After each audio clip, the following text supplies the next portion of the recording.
एक वृद्ध व्यक्ति अपनी पत्नी के साथ एक बड़े मकान में सुखपूर्वक जीवन व्यतीत कर रहे थे। उनका इकलौता बेटा अपनी पत्नी और बच्चों के साथ अमेरिका में बस गया। एक दिन अचानक उस वृद्ध व्यक्ति को दिल का दौरा पड़ा और वो चल बसे। उनकी पत्नी तो मानो जैसे भूत बन गई। इतना बड़ा दुख जो पड़ा, पति का साथ छूटना एक पत्नी के लिए बहुत ही दुखद होता है। बेटा अपने पिता के अंतिम संस्कार के लिए अमेरिका से भागा भागा आया। वह बहुत उदास था क्योंकि वह अपने पिता को उनके अंतिम दिनों में अपने साथ नहीं रख पाया। वह यहाँ भारत में अपनी माँ के साथ लगभग 1 सप्ताह तक रहा और यह निर्णय किया कि वह अपनी माँ को भी अपने साथ अमेरिका ही लेकर चला जाएगा। उसने कहा कि पिता की तरह ही वह अपनी माँ को खोना नहीं चाहता है। माँ को जब यह बात पता चली तो वह बहुत खुश हुई कि चलो अपने बेटे पोते के साथ बुढ़ापा कट जाएगा। उन्होंने अपना बड़ा सा मकान और जगह ज़मीन बेच दिया और सब कुछ बेटे को दे दिया। निश्चित दिन अपना सब कुछ पैक करके बेटे के साथ हवाई अड्डे के लिए निकल पड़ी। सामान और अन्य सुरक्षा जांच के बाद वे लोग वेटिंग एरिया में बैठकर अपनी फ़्लाइट का इंतज़ार करने लगे। लड़के को कोई काम याद आ गया। वह अपनी माँ से बोला कि माँ, मैं 5 मिनट में वापस आता हूँ। माँ ने फिर सिर हिलाया और अपने बेटे का इंतज़ार करने लगी।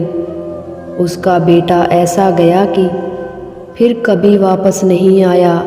जी हाँ, वह अकेले ही सारा माल लेकर अमेरिका के लिए उड़ान भर दी। भोली और मासूम माँ बहुत देर तक यह सोचती रही कि मेरा बेटा कहाँ चला गया। वह यह नहीं समझ पा रही थी वह क्या करे।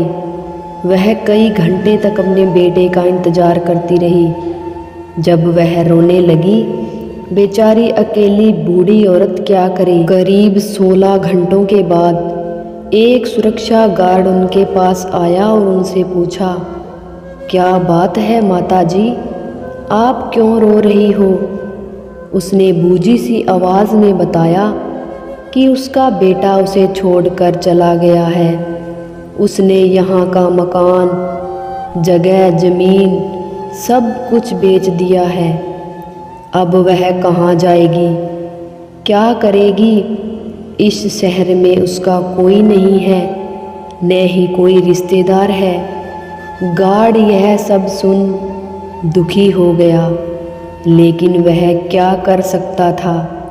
उसने उस बूढ़ी औरत से कहा, माता जी, आप अपने उसी घर पर चले जाइए और जिसने भी वह घर खरीदा है उसको बोलिए कि वह आपको वहीं रहने के लिए थोड़ी सी जगह दे दे। ने उस बूढ़ी औरत को उनके मोहल्ले को जाने वाली गाड़ी में बिठा दिया और किराया भी दे दिया। उस घर को एक युवा दंपति ने खरीदा था। उसका एक छोटा बच्चा भी था। बूढ़ी महिला ने जब दरवाज़ा खटखटाया तो एक महिला ने दरवाज़ा खोला। उस बूढ़ी माँ ने सारी बातें उस महिला को बताई। वह बोल भी रही थी और रो भी रही थी। आप मुझे थोड़ी सी रहने के लिए जगह दे दो, मैं आपके बर्तन धोऊंगी, बच्चे को संभाल लूँगी और आपके घर के एक कोने में पड़ी रहूँगी। उस महिला ने उस बूढ़ी औरत को घर के अंदर उस कमरे में ले गई जहाँ उसका पति टीवी देख रहा था। अपनी पत्नी से सारी बातें जानने के बाद उस युवक ने कहा, हमारे घर में यहाँ बहुत जगह है, इसलिए आपको यहाँ रखने में कोई दिक्कत नहीं है, लेकिन मेरे खुद के माता पिता नहीं हैं, यदि आप यहाँ मेरी माँ की तरह रहना चाहती हो तो आपको मैं यहाँ रहने की अनुमति दे सकता हूँ। यह सुन वह बूढ़ी महिला अभिभूत हो गई। अब वह उनके साथ रह रही है, वह उनके बच्चे का ख्याल रखती है और वे लोग उन्हें अपनी माँ की तरह व्यवहार करते हैं। जब कोई अपना सगा इस तरह बेरहमी से पेश आता है तो कई निस्वार्थ प्रेम वाले व्यक्ति आगे आकर सहारा ही देते हैं। तभी तो यह दुनिया चल रही है।